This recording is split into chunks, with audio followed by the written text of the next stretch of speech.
yung tipong lumalaban ka pero ang dami mong naririnig na discouragement na gustong-gusto kang ibaon. The time na naririnig ko yon, mas yun yung time na umaalsa kami. Parang ito yung pagkakataon na hindi tayo po pwedeng sumuko sa lahat ng sinasabi nila. Huwag kang mag-expect na maging successful ka nang walang paghihirap. Remember this, true success comes from endurance and perseverance.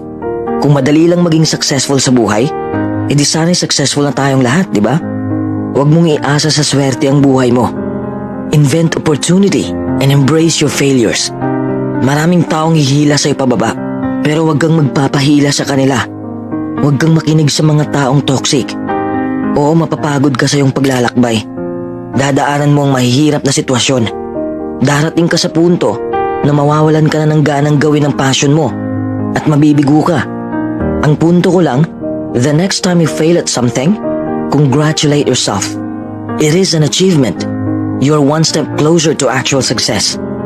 Marami kang matutunan sa kabiguan mo. Along the way, you learn a lot about yourself and you learn a lot about what makes you happy.